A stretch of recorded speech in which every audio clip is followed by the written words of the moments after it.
He wasn't a bad man.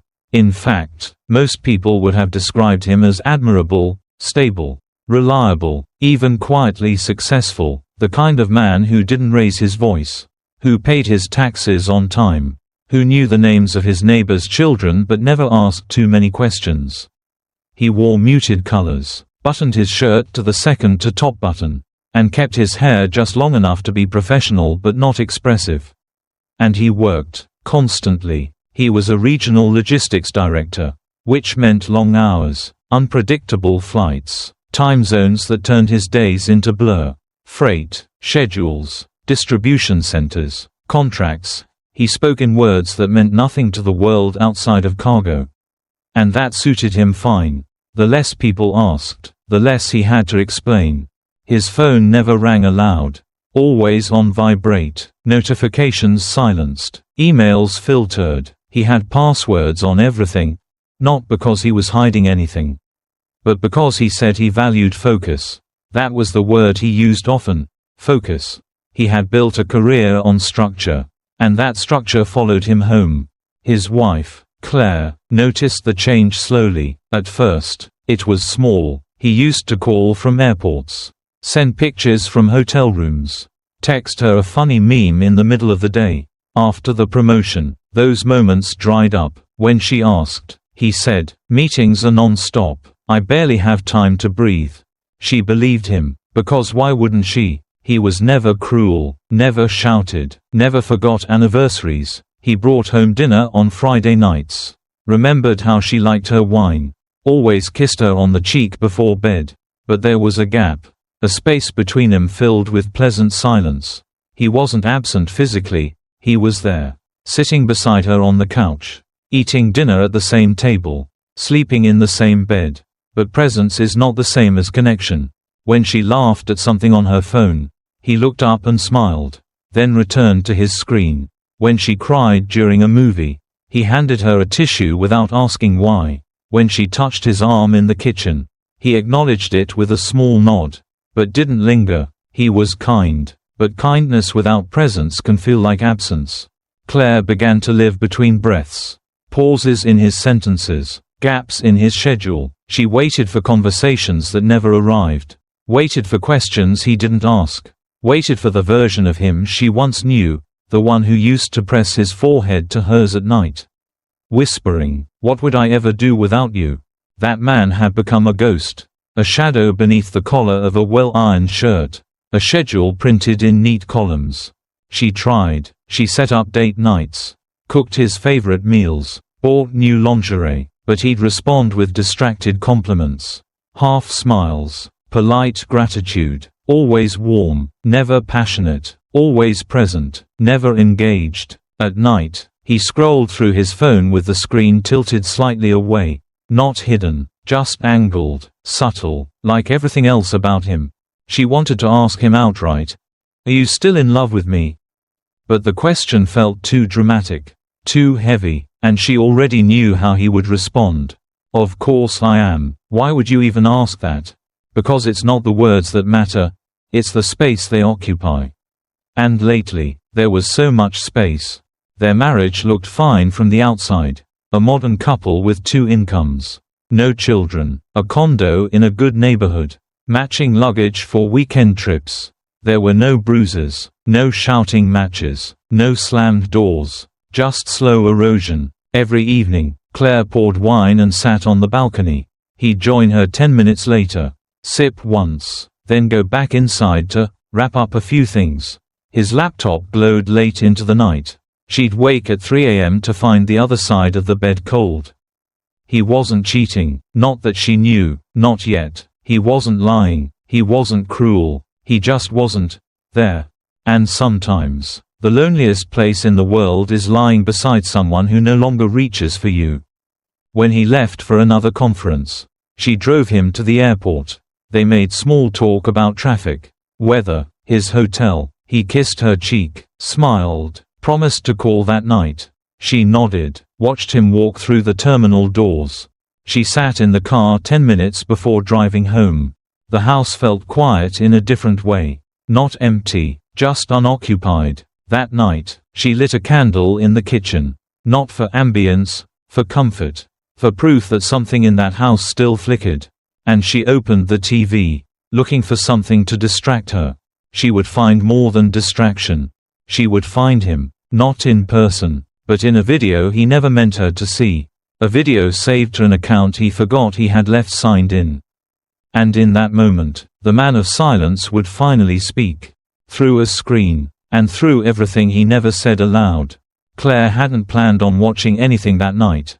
It was one of those evenings where the silence of the house felt heavier than usual. Where even her own breath sounded like a distraction. She poured herself a glass of red wine, turned off the kitchen light, and wandered into the living room, holding the remote without a real plan. She wasn't in the mood for a movie. Something light, maybe, a yoga video, a cooking tutorial, just anything to fill the air. She turned on the TV, navigated to YouTube, and there it was, her husband's account. Logged in, left open, synced. She didn't think much of it. He often used the smart TV to catch up on news clips. Industry briefings, training seminars. His digital footprint was unremarkable, until it wasn't. She scrolled through the home screen, looking for the yoga channel she usually watched. But her thumb paused when she saw the thumbnail in the recently watched section. It didn't look like something he'd normally watch. The image was grainy, dimly lit, a tangle of sheets and shadows. The title was vague, just a string of numbers and letters. A private upload, maybe, something unlisted, not public. Curious, she hovered over it. Her first thought was that it was an accidental click.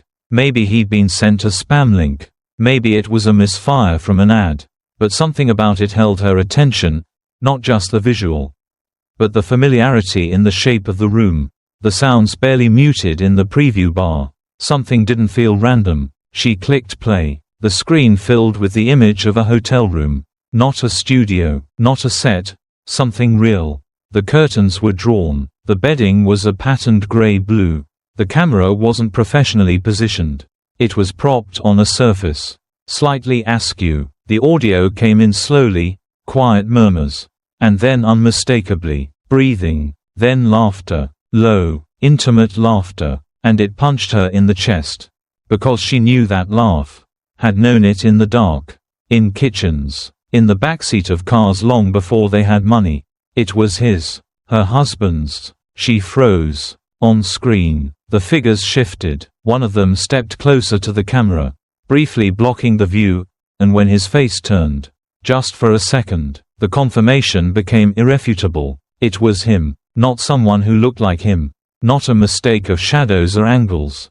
Him. Claire didn't scream, didn't drop the glass, didn't even pause the video. She just sat down. Her mind went strangely quiet. As if her body had decided it was safer to shut everything down than to risk breaking apart right there on the rug.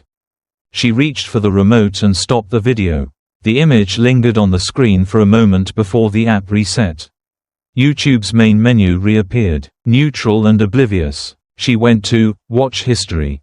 There it was. 3 other similar thumbnails. All recent. All coded. All anonymous. She clicked through each one. Not to punish herself, but because denial needed evidence.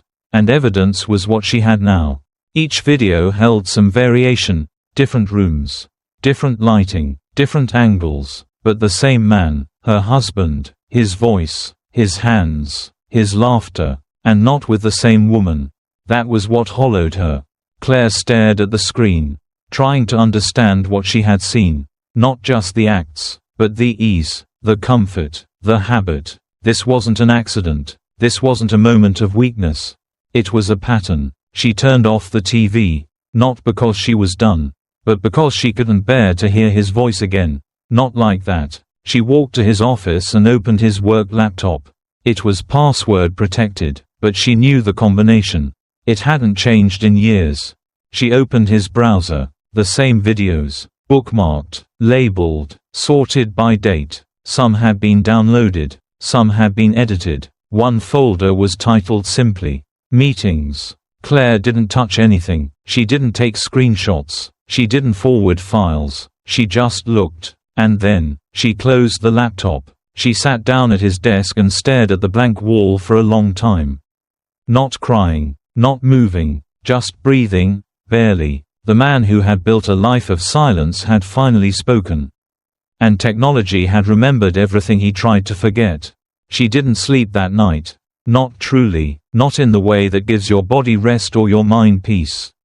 Instead, Claire sat at the kitchen table with the glow of the laptop flickering against her face like the final light of a fire dying in a room that had once been warm. The wine remained untouched now. The glass fogged, forgotten. Her fingers hovered above the keyboard, not trembling, just hovering, because what she was about to do wasn't born of rage or revenge. It was necessity, confirmation, closure. She turned the laptop back on. The screen blinked awake without resistance. His desktop was a study in minimalism, 2 folders, a recycling bin, and a wallpaper of a mountain range he'd never hiked. It was all so clean, so curated, a lie, like the man. She began with the browser history, even though she knew it had likely been cleared. And it had, not a single entry from the last 3 weeks. Too clean. Claire clicked into the settings and opened the synced account tab. The laptop had been connected to his phone, his tablet, his smart TV, everything. That explained why the videos had appeared on the television. But history wasn't the only place where truth lived. She opened the file directory and searched by date. Recently opened files. Recently downloaded. Recently modified. There. A folder named Conference Materials, innocuous.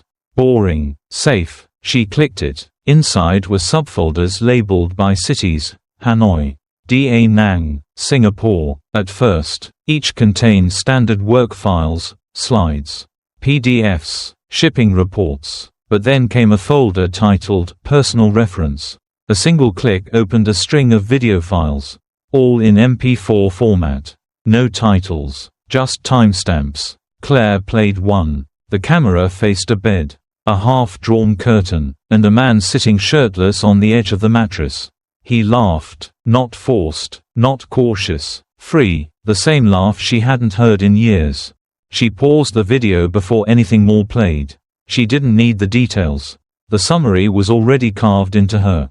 Scrolling down, she noticed something else. A Word document, named Zoom log. She opened it. Inside was a transcript, not of a meeting, but of a conversation, a flirtation, flirty lines logged, probably to be reused, refined, and beneath that, screenshots, snippets of Zoom calls where her husband lounged shirtless. Women in hotel robes smiled back. Some grainy, others disturbingly clear. Most had timestamps in the late hours of the night, hours when he'd claimed to be catching up on reports. She closed the folder. In the Downloads folder, more videos, some recent, others going back months, maybe longer. One file was labeled untitled_3.mov and opened to a scene of her husband filming himself in a hotel mirror. Alone, whispering something to the camera before shutting it off. The intimacy he gave to that lens had been gone from their marriage for years. She found another folder, labeled Hotel Captures. Inside, selfies, bedside photos, some with timestamps and GPS metadata still intact. He hadn't even tried to hide them. Or maybe he never thought he needed to. Claire didn't react. Her face remained neutral, like she was observing an autopsy of someone she once loved. There was a USB drive in the drawer. She plugged it in, no hesitation. She began copying everything: folders, screenshots, call logs, videos, audio files, all of it, not because she needed proof for anyone else, but because the act of saving was, in itself, a reclamation, a quiet statement. I saw, I know, you are no longer safe in the story you constructed. The transfer took several minutes. She watched the progress bar crawl across the screen like a funeral procession.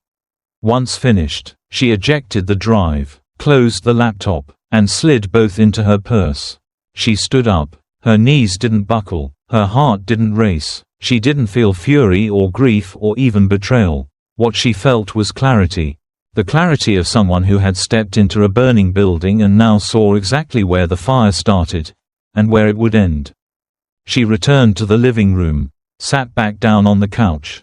The TV was still dark, the remote untouched. She waited, not for him to come home that night, he was still out of town, but for the moment she would need this evidence. The moment he would deny. The moment he would lie. Perhaps without blinking. She wouldn't scream, she wouldn't accuse, she would just press play.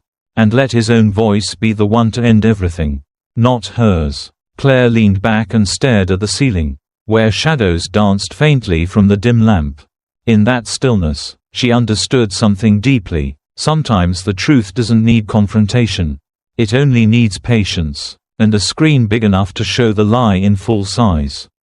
She would wait, and when the moment came, she would not speak, she would simply reveal, and walk away from the silence that once tried to convince her it was love.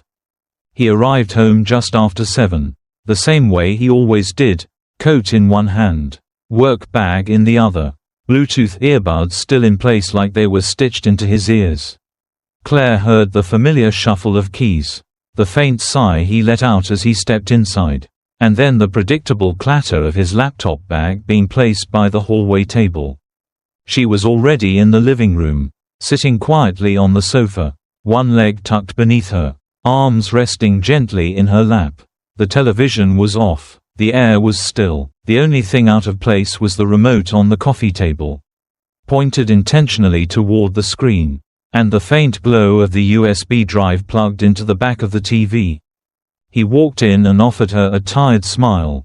"Hey," he said, "how was your day?" Claire looked at him, not through him, at him, direct, steady, busy. She replied, "I wanted to ask, what did you do that day in Da Nang?" He paused, not for long, just the briefest flicker of surprise before the well-trained response arrived.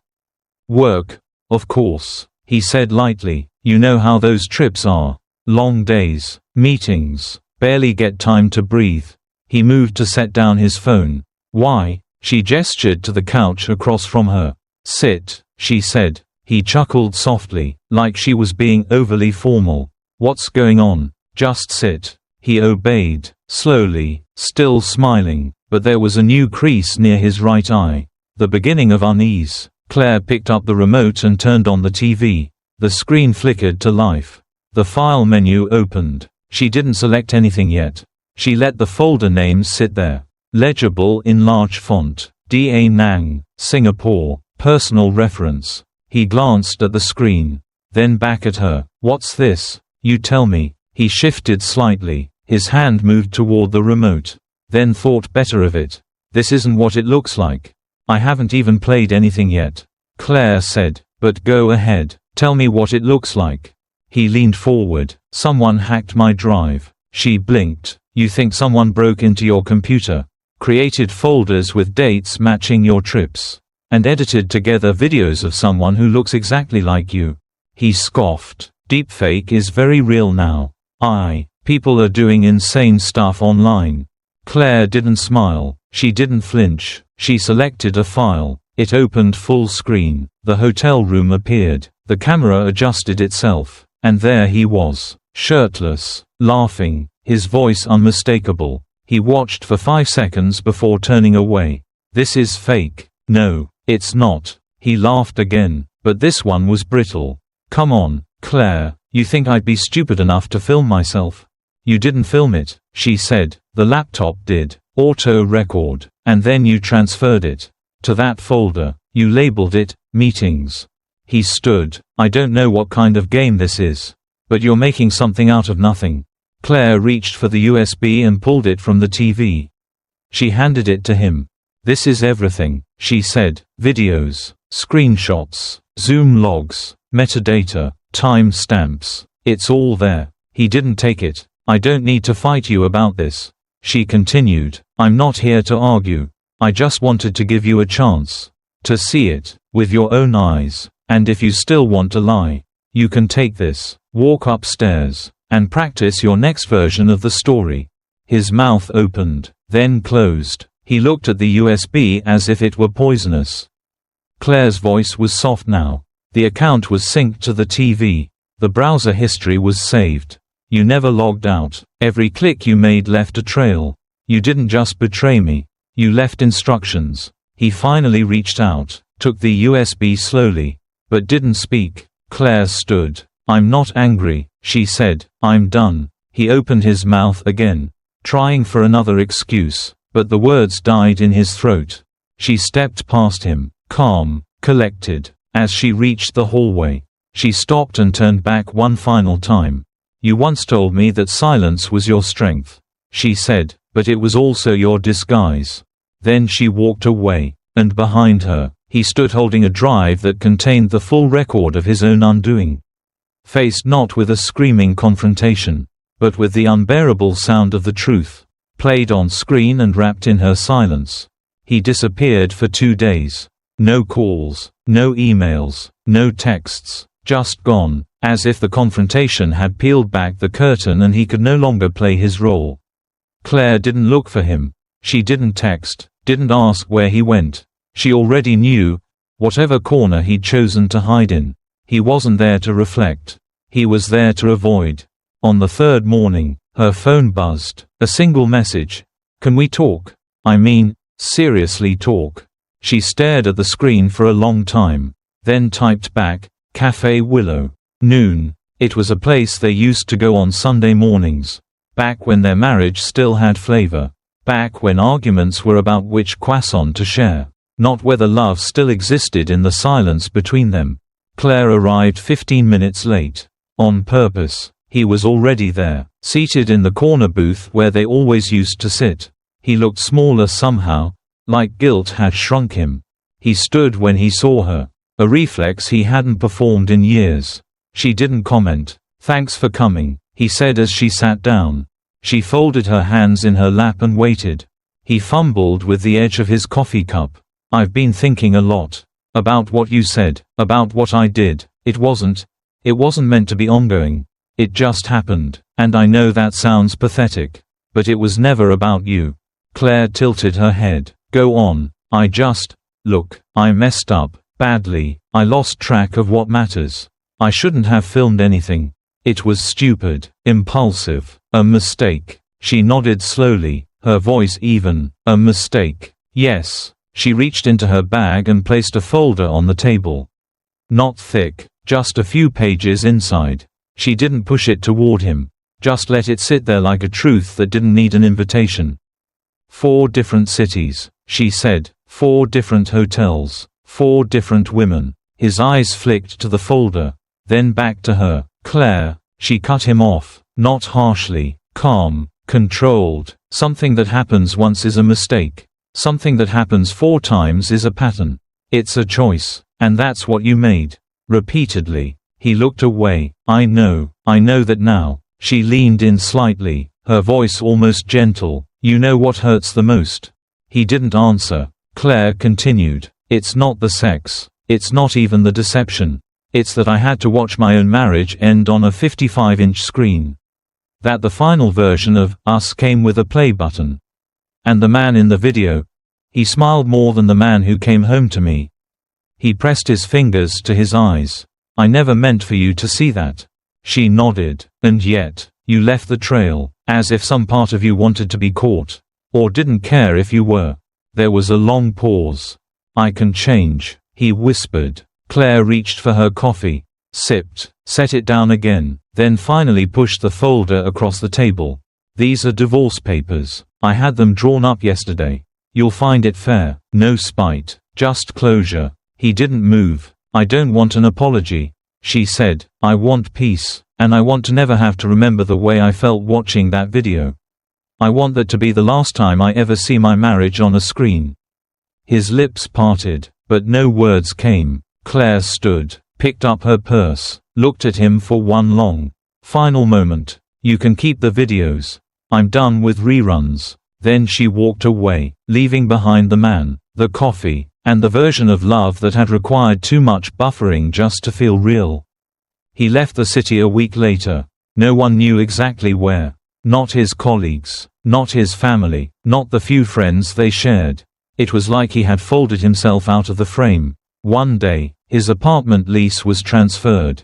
His number disconnected. His LinkedIn account deleted. Some said he moved to a coastal town. Others guessed overseas. Claire never asked. She had stopped needing the answer to that kind of question. Instead, she stayed. She returned to her teaching job.